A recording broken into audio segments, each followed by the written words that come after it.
Hello and welcome to the Philippines. Today's topic, visa overstay issue. You're allowed on a tourist visa to stay in the Philippines for 36 months, 3 years, and then you have to leave the country, at least for a day, or go out of the country, come back in. And we're going to discuss those who are overstaying under the present circumstances. People are unable to fly out, or if they fly out, they can't fly back in. Number of issues there. Going to be talking with JR of JRC Visa and Immigration Consultancy. I'm going to turn it over to him. And if you would do me a favor, if you will like the video, subscribe, and comment, that certainly helps with the Google algorithms, the YouTube algorithms in promoting the channel. So I'd certainly appreciate that. I know that they are throwing a lot of advertising onto these channels. I make a little bit of money if you watch the videos, but the advertising. Anyway, thank you for coming here. I'm going to turn it over to JR now. Hi, how are you? I hope that for those of you who view this video, will be you are actually in a healthy situation right now. You're safe, and we're actually praying for this pandemic to be over. Now, this pandemic had been impacting us for several months already, and nobody still knows on when will this end. But without much further ado, I am JR from JRC Visa Consultancy and Immigration Services. The company has been duly accredited with the Bureau of Immigration and also with the Philippine Retirement Authority.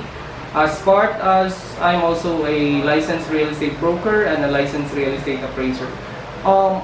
For that one, I would like to share this information to all the viewers abroad specifically, which is actually our objective to disseminate information based on our actual experience. So, lately, this pandemic had actually give a turnaround situation for those foreigners who have maxed out the 36 months allowable stay using the tourist visa here in the Philippines. Normally before, I also learned this, I have not known this term before, but they call it a visa run.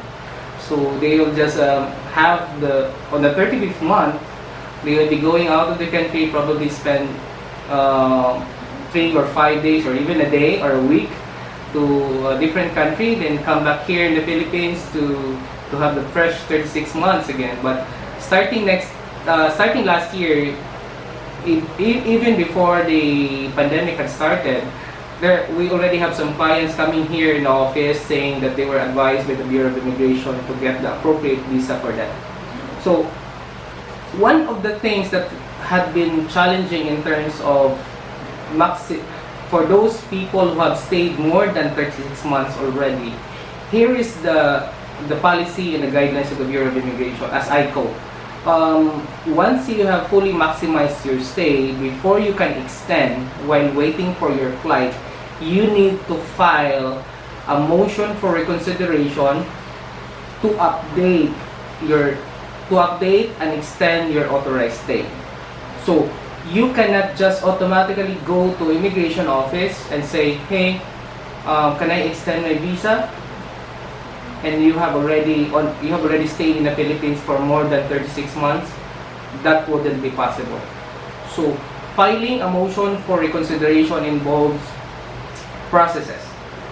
So you need to have the motion for reconsideration to be approved first before you will be allowed to extend your visa. But there are two options that you can actually deal with that situation. It's either you are applying for your extension from the 36 months for you to go out of the country and go back to your country of origin maybe, or you can apply for a motion for reconsideration for extension after 36 months with the option to apply for an appropriate visa. So one of those are 13A, SRRB, to name a few. So On applying for the motion for reconsideration, please take note that the Bureau of Immigration has set forth a grace period from the nationwide ECQ starting from March 17 to May 31st. They're given a grace period up until July 30th. After that, you will have to provide justifications, not just a simple letter, but preferably it will be on the affidavit form duly notarized by the lawyer. So please have that one in mind, because that's the reason. One of the common challenges that we have right now is some of the foreigners, as I know, probably have the impression that going beyond 36 months will be an easy thing, but that will be a difficult situation for you. Processing the motion for reconsideration itself will take you 2 to 3 months or more, especially at this time wherein I would like to inform you again, based on my previous video with Rod, that the Bureau of Immigration in Manila will be on a skeletal workforce. Aside from the fact that all motion for reconsideration beyond 36 months will be approved not only by the legal department of the Bureau of Immigration, but it will be approved also by the commissioner itself. So, knowing that, you can actually involve a process. You can actually file it in Cebu, then Cebu will endorse that to Manila. After that, it will be routed to the different departments concerned on that motion, going up to a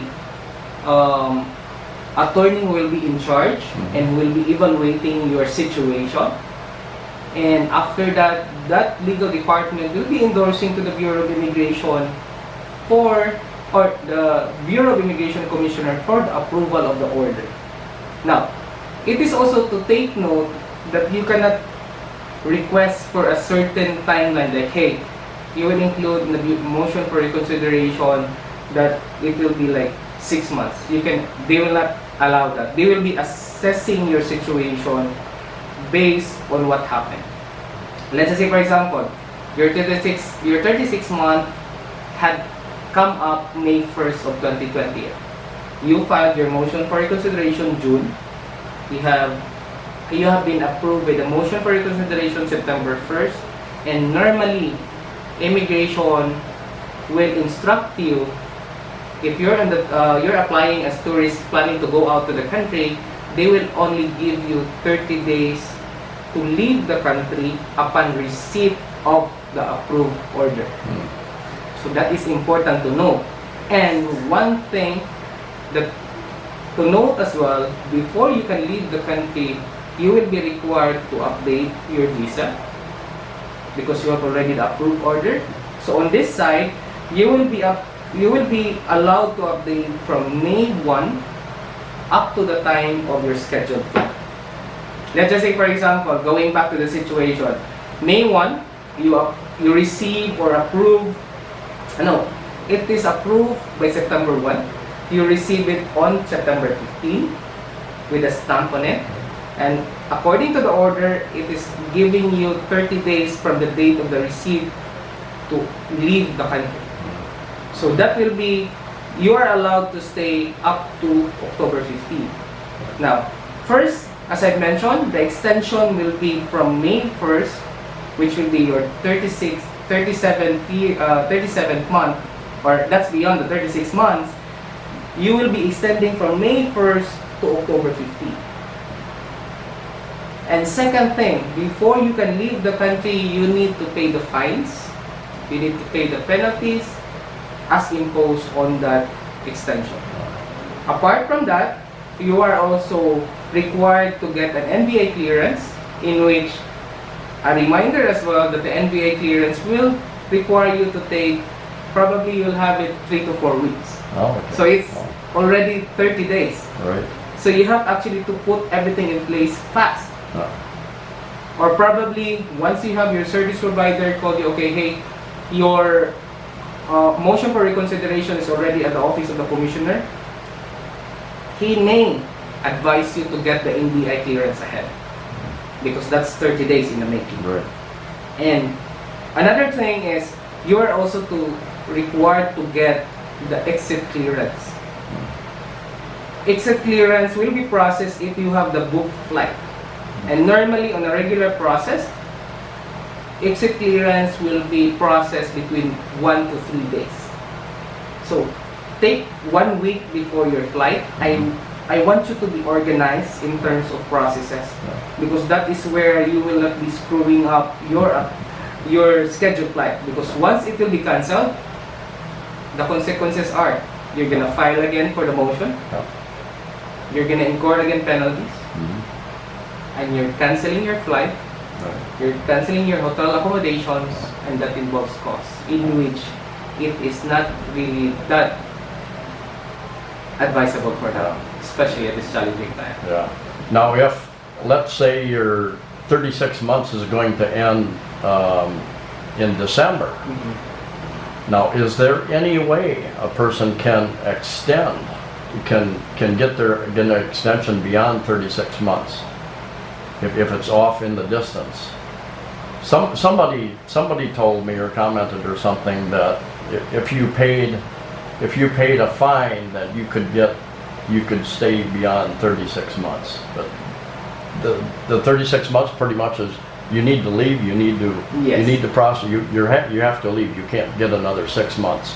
No, there's no Something such like thing that, as specifically 6 months request after the 36 months. Okay, so the information I had was not accurate. Yeah. I would not put any single comment on that information that you got, but what I can actually inform your subscribers are basically by the immigration law, going about 6 months allowable stay as tourists is already maximizing the allowable stay. So you cannot just extend right then and then for a specific number of months beyond that. There should be a proper order for that. There should be a proper documentation for that. Because what will be the downside? Okay, let's just put it the way that that's possible.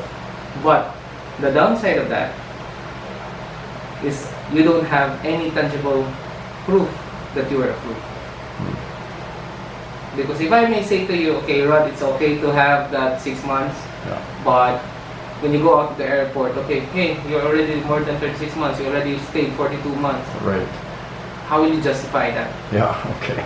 Well, that's it, because you're dealing with different levels of immigration and authorities at different positions along the way.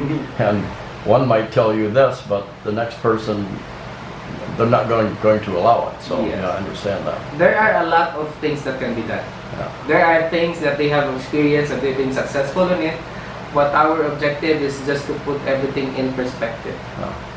If you say like, okay, we are, it is this way, make sure at all costs you can support that with a black and white.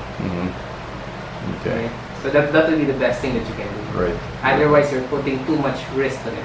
Yeah.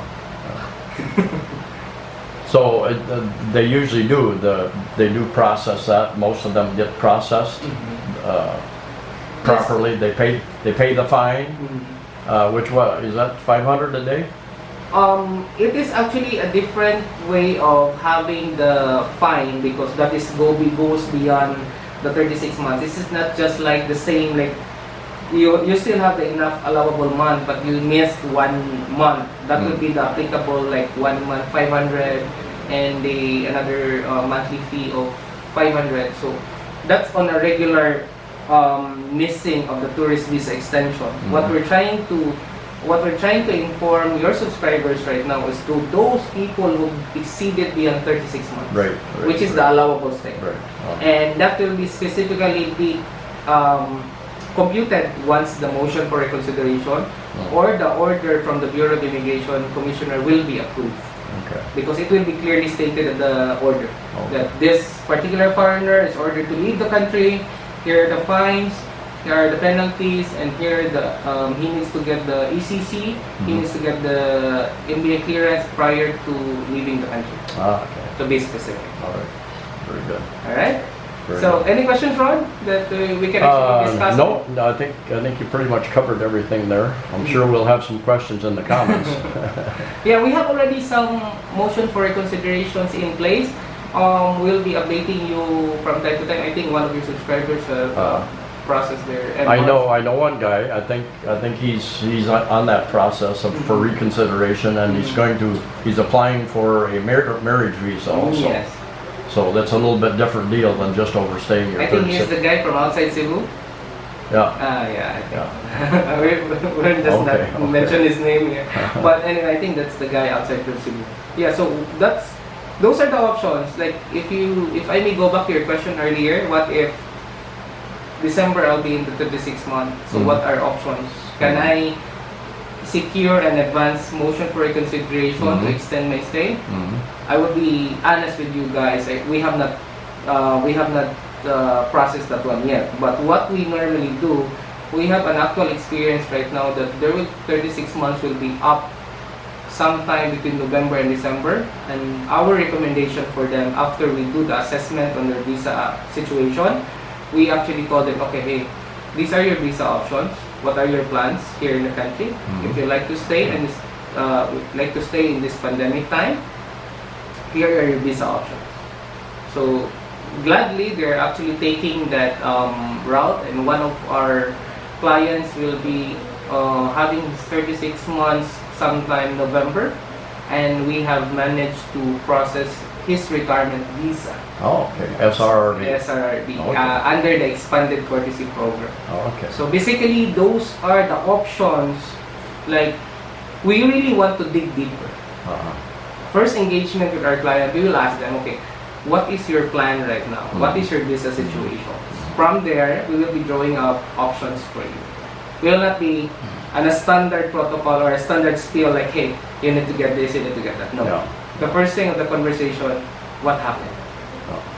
Yeah, there are a number of people in situations they're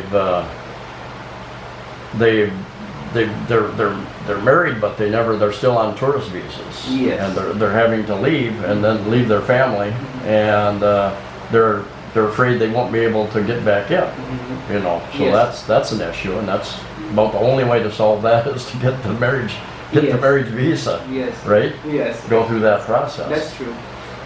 So yeah, you're right. You need to start with the information where everybody is a little different situation. Yes. So you need to talk through the system and find out where they're at. Yeah.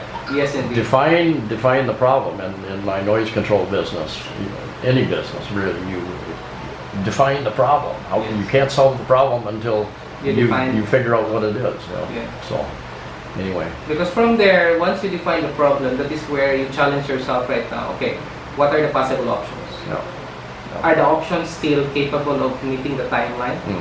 So those are, we just want to be honest with your viewers right now. Those are the things that we're actually trying to manage right now. Yeah. It's not easy.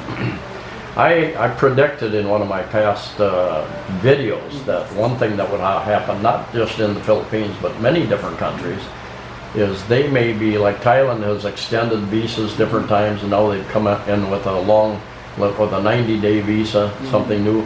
I have predicted that the different countries very likely will change their visa system in the coming year or so, and costs will change, the process will change. True. And because they want to have more control on the system. True. and who they let in, and True. how many they let in, and all those types of things. True. So you haven't heard anything. Recently we have. It's basically dealing with the retirement office right now, because one of the senator have tried to, I think that's a senator, I hope my memory serves me right this time, because I don't want to be quoted with this information. But there was already a mandate to review the age qualification of the retirement system, or the retirement visa, SRRB, because as early as 35, a foreigner can already retire in the Philippines and apply that visa with the option to invest, to retire, and have the multiple entry visa. Those are one of the changes that could actually relate to your statement based on Thailand. And for us, in terms of assessment wise, the western side coming to the Philippines for retirement. Basically, they're coming here on their 40s going up. They're not coming here 35, 34 to do business with. There are some that I know, but bulk of this will be affected on the Chinese people coming here because that is their age bracket. Okay. Out of 60,000 retirees here in under the retirement program, 27% of that is actually Chinese. Oh. So ranging between 35 to 55, I have not seen any much of that volume in terms of Chinese retiring here, Mhm. but Chinese investing here. Oh, okay.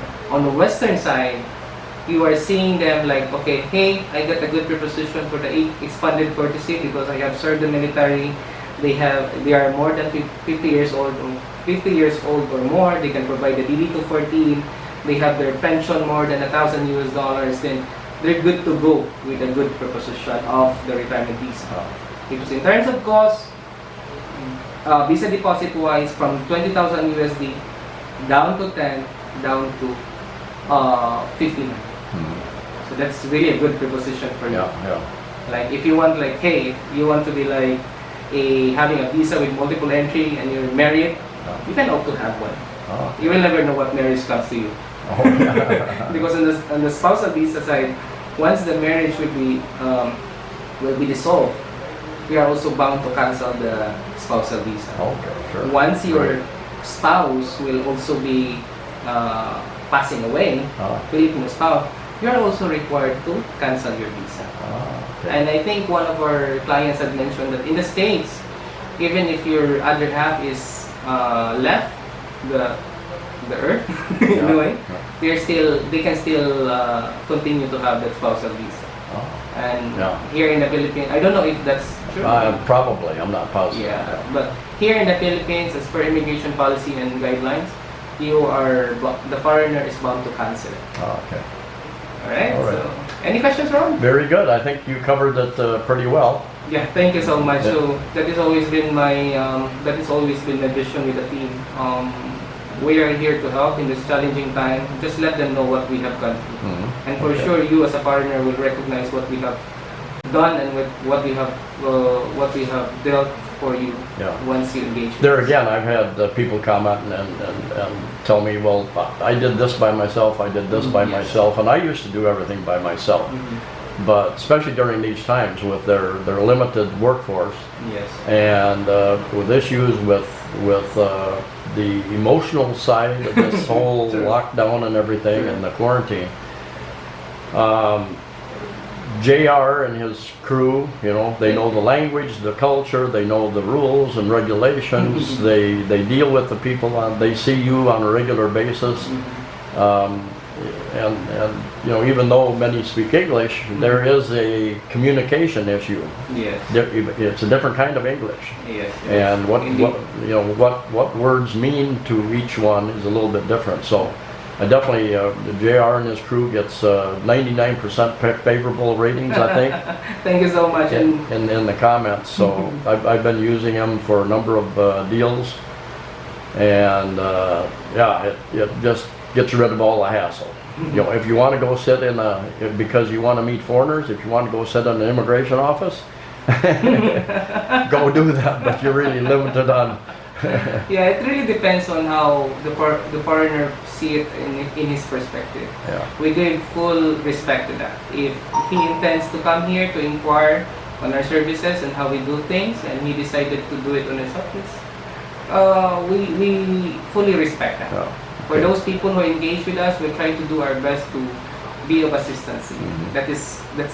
That's the main objective. All right, very good. Thank you, JR. All right, thank you, Rod, and be safe, everyone. It's keep supporting Amazing Philippines, and please subscribe. And for those people who have known this video, pass it to your friends. Not only for foreigners, but also for former Filipinos. I have received some calls. But just spread the word. It's just an information that you can be. It can be of help for you. And thank you. Be safe, everyone, and Godspeed.